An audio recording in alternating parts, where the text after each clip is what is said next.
عرض یہ ہے کہ قبلہ ایک سوال موصول ہوا ہے کہ تفسیر، تعویل، مصداق تلاش کرنا، استنباط، شرح میں ان تمام میں کیا فرق پایا جاتا ہے اور ان کی حدود پہ بھی نگاہ؟ دیکھیے، سوال کا تعلق ہے تفسیر بالرائے سے۔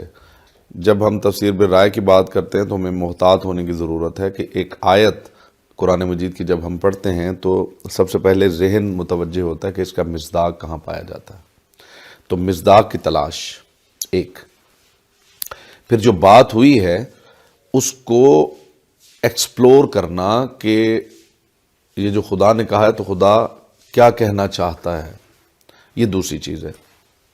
یہ جو خدا کیا کہنا چاہتا ہے یہ اس کی تعویل ہے، اور جو نزول قرآن ہے اس کے بارے میں ائمہ معصومین علیہ السلام کے فرامین ہیں کہ جو آیت بھی اترتی تھی ساتھ اس کی تعویل بھی اترتی تھی، جسے جناب امیر علیہ السلام جو ہے وہ حاشیے میں درج کرتے تھے۔ تو مصداق آیت کا مطلب یہ ہے کہ ایک آیت، فار ایگزامپل، مرج البحرین یلتقیان بینہما برزخ لا یبغیان یخرج منہما اللؤلؤ والمرجان، دو دریاؤں کا تذکرہ ہو رہا ہے، درمیان میں ایک پردے کا تذکرہ ہو رہا ہے، لؤلؤ و مرجان کی بات ہو رہی ہے۔ میں اسے بطور مثال پیش کرتا ہوں۔ تو اس میں سب سے پہلے ہم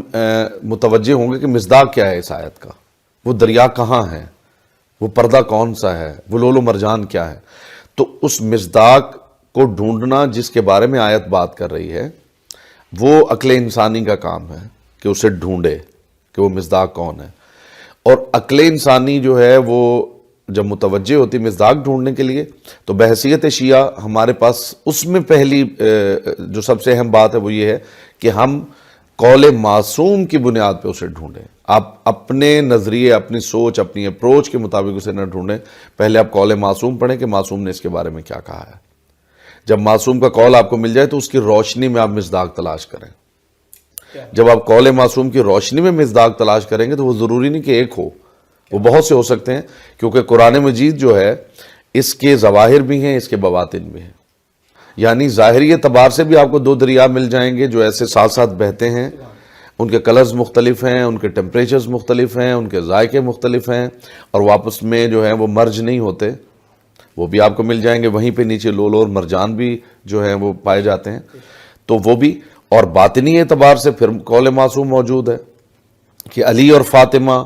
دو علم کے عمیق دریا ہیں جنہیں خدا نے ملا دیا ہے، اور ان کے درمیان جو حجاب ہے ذات محمد مصطفیٰ صلی اللہ علیہ وآلہ وسلم ہے، اور جو لؤلؤ ہیں وہ جناب حسن مجتبیٰ علیہ السلام ہے، اور جو مرجان ہے وہ امام حسین علیہ السلام ہے۔ تو یہ باطنی اعتبار سے بھی ہمیں اور ظاہری اعتبار سے بھی قول معصوم کی روشنی میں ڈھونڈنا ہوتا ہے کہ آیت کس کے بارے میں بات کر رہی ہے۔ اور تعویل آیت جو ہے اس کا مطلب یہ ہے کہ اگر